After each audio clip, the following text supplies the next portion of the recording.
Hello everyone, I hope you're doing well, and if it's the first time you're seeing me in 2022, let's hope it's not 2022, you know what I mean, but happy new year. I might be sounding a little bit muffled today. It's because I got sick the last few days. I actually caught COVID and I'm still in the recovering process, but I should be nearing the end of it. I no longer feel fatigued, so I felt like I could do this video today for you guys. So thanks for being here, and if you're new here, consider subscribing. All right, so let's jump into this. And if you're planning to get the SONY A7IV or already have the SONY A7IV, today's video is going to be how I set up my SONY A7IV for hybrid shooting for photo and video. And these are the settings that I like to use on my own camera with my shooting style. Depending on what your shooting style is and what you like to shoot, your settings may change slightly or vastly, or maybe you're capturing video footage, but you also need high resolution stills and you need to quickly dial back and forth between photo and video. These are some of the settings that I'll be using on the SONY A7IV that will speed up my shooting between photo and video. That quick dial on the A7IV is going to speed up that process. First things first, there are a few settings that you should be aware of and that you should be setting up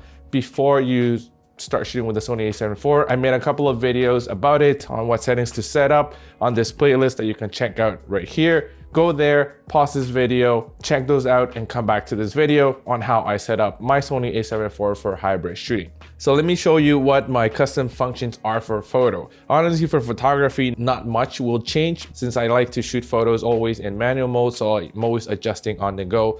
But let's show you what I have this set up to. So if you want to set up any of these custom function buttons, you'll have to go to menu and then go to custom key dial set.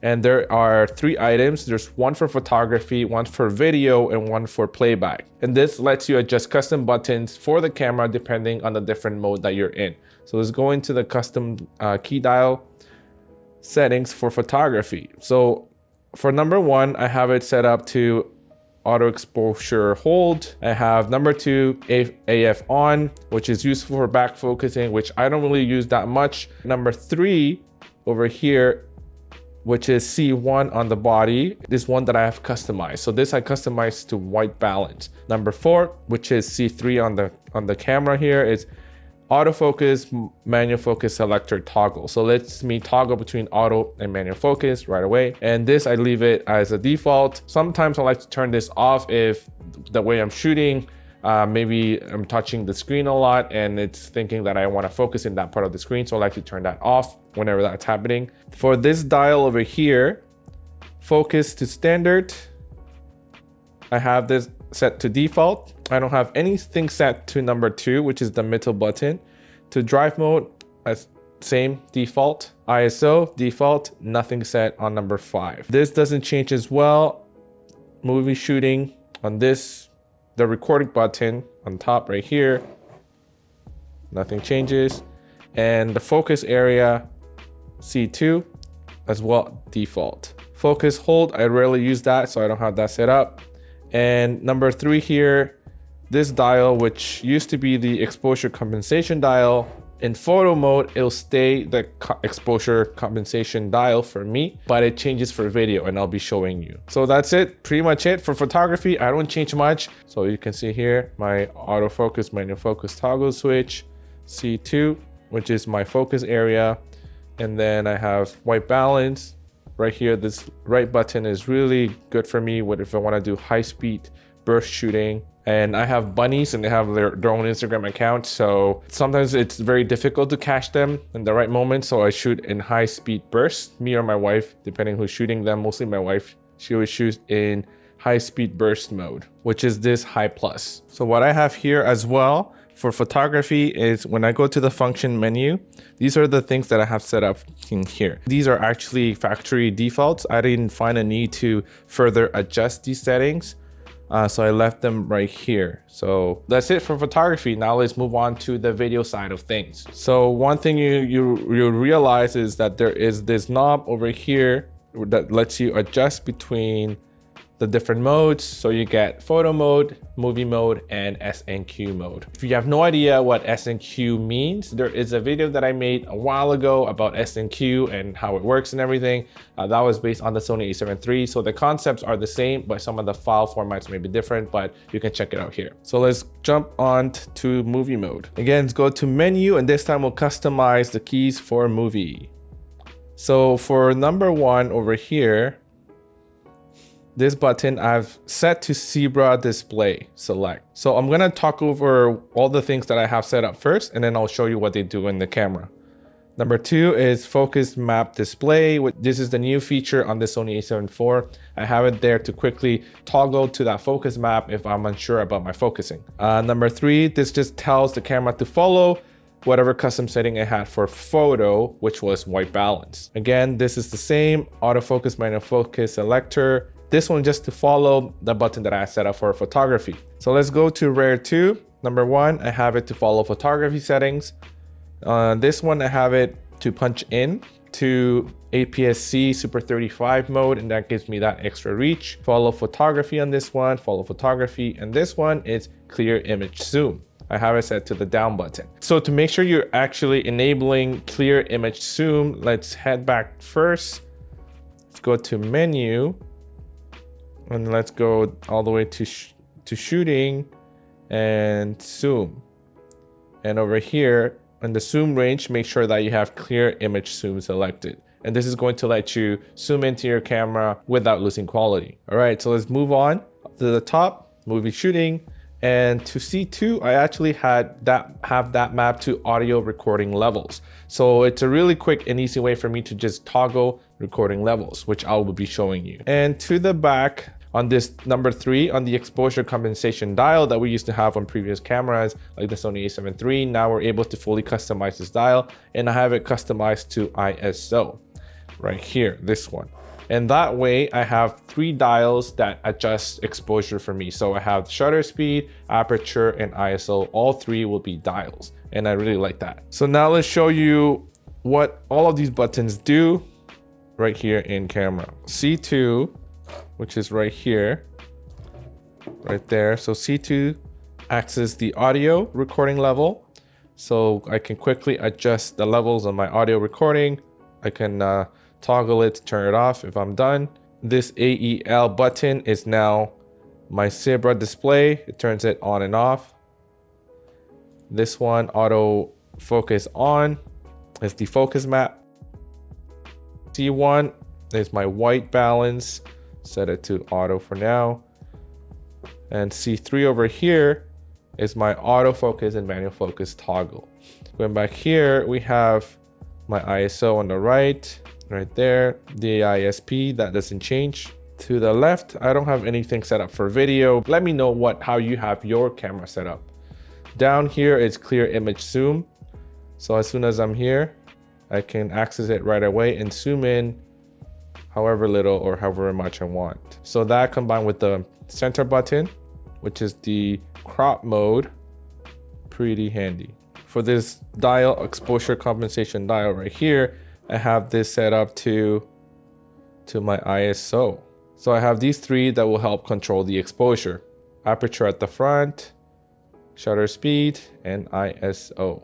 So let's go over the function menu here in video mode. I have audio rec levels, I have focus mode, I have focus area, picture profiles are over here. So I can, not as quick, but I can quickly toggle, come into the function menu and change my picture profile, but most of the time it stays there in S-Log 3, so I don't really change it. Zebra display on or off, and zebra display level. This I would change depending on how I'm exposing or where I'm at. The zebra may go between 50 to 70, depending if I'm trying to expose for skin tones and all of that kind of stuff. Peaking on or off. If this is peaking level, I have here the gamma display assist, which I'll toggle between on and off. So if I'm shooting in S-Log 3, which is right now, if I have it off, it looks all gray. I like to have it on, so at least it gives me a better shooting experience. This is steady shot, focus map, and this is a very good one to have, variable shutter. and this is new on the Sony A7 IV. If you have it set to on, it lets you fine tune your shutter speed. And this is useful when you're in a location that has lighting in a weird frequency that is giving you a lot of flickering in your image or bending and all that kind of stuff. You can fine tune your shutter speed so that you can get rid of that stuff. To customize your function menu, you need to go to menu again and FN menu settings. Here is where you will customize everything in the function menu. So these are the settings that I have set up for photography, like I showed you earlier, and for video. And this is how I like to set up my stuff as of today. Some of these things may change as I start shooting more with the A7 IV and as the year progresses. So I can update you later on in the year to see what my new settings are, but these are the ones that I'm setting for now. So for S&Q mode, you can see here that there isn't a way to set up settings for that. So once you're in S&Q mode, I think the camera just follows the settings that you have set up for video for the custom buttons. All right, so the last thing that I want to share with you is how to quickly set up your top buttons here. So on this A7 IV, you see that there are 3 numbers. There is a 1, a 2, and a 3. You can set up 3 memory recall functions, and this is very useful for me, particularly when I shoot video. And what I have set up is I set up each of those modes to different frame rates. So I can quickly go from shooting 24p, and if I want to grab a slow motion clip, and then I just switch it to number 2. And if I wanted super slow-mo at 120 frames per second, I switch that to number 3. So let's show you how I set that up. Let's start with the dial here in manual mode and in movie mode. I'll set this for shooting in 24p. So go to menu, go all the way to image quality, file format, 4K, movie settings will be 24p, and 422 10-bit. It's going to give me more colors to work with later in post for color grading. Since I'm shooting at 24 frames per second, I want to double my shutter speed, so I'll adjust the shutter speed to 1/50th, which is the closest. ISO would be at base ISO for S-Log3, which is 800 right here. And aperture, I'll leave it at f2.8. So this is what I want my number 1 custom recall setting to be. So to save this, go to menu. So in shooting, go all the way to shooting mode and then camera set memory. And then we'll set this to number 1. And it's registered, ready to go.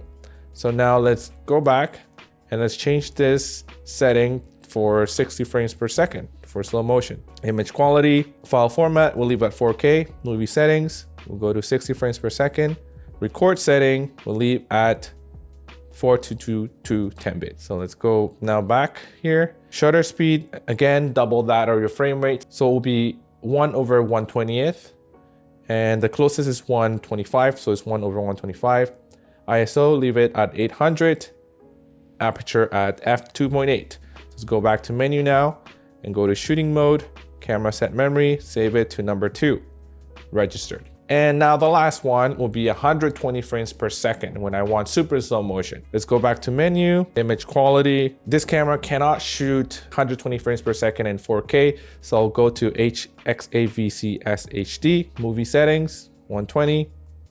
Record setting will be 422 8-bit. So I'm not able to shoot 10-bit in HD with my current memory card. And then let's go back here and shutter speed will be 1/250th. That's the closest. I'll leave it at f2.8 and at ISO 800. And then go back to menu, go to shooting mode, set the memory and register it to number 3. So I'll toggle it to number 1 over here. And as you can see, it changed it to 4K, 24p. Shutter speed changes as well. Number 2 changes to 4K 60. The shutter speed changes as well.